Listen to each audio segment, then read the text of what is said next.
धर्मराज युधिष्ठिर 7 अक्षौहिणी सेना के स्वामी होकर कौरवों के साथ युद्ध करने को तैयार हुए। पहले भगवान श्री कृष्ण परम क्रोधी दुर्योधन के पास दूत बनकर गए।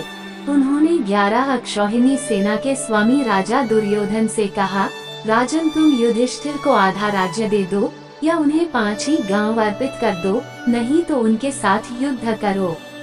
श्री कृष्ण की बात सुनकर दुर्योधन ने कहा, मैं उन्हें सुई की नोक के बराबर भूमि भी नहीं दूंगा, हाँ उनसे युद्ध अवश्य करूंगा। ऐसा कहकर वह भगवान श्री कृष्ण को बंदी बनाने के लिए उद्यत हो गया। उस समय राजसभा में भगवान श्री कृष्ण ने अपने परम दुर्धर्ष विश्वरूप का दर्शन कराकर दुर्योधन को भयभीत कर दिया।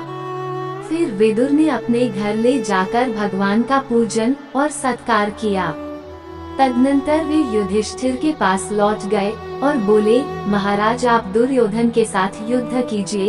युधिष्ठिर और दुर्योधन की सेनाएं कुरुक्षेत्र के मैदान में जा डटी।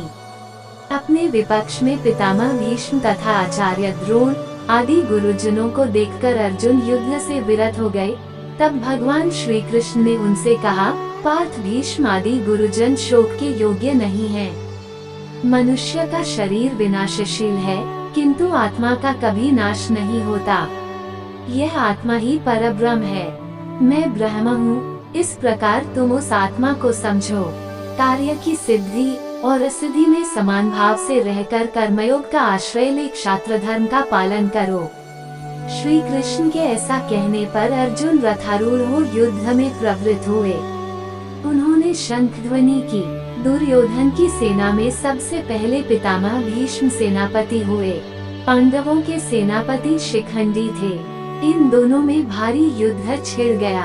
भीष्म सहित कौरव पक्ष के योद्धा उस युद्ध में पांडव पक्ष के सैनिकों पर प्रहार करने लगे और शिखंडी आदि पांडव पक्ष के वीर कौरव सैनिकों को अपने बाणों का निशाना बनाने लगे।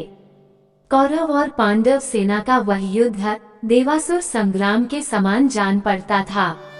आकाश में खड़े होकर देखने वाले देवताओं को वह युद्ध बड़ा आनंददायक प्रतीत हो रहा था। भीष्म ने 10 दिनों तक युद्ध करके पांडवों की अधिकांश सेना को अपने बाणों से मार गिराया।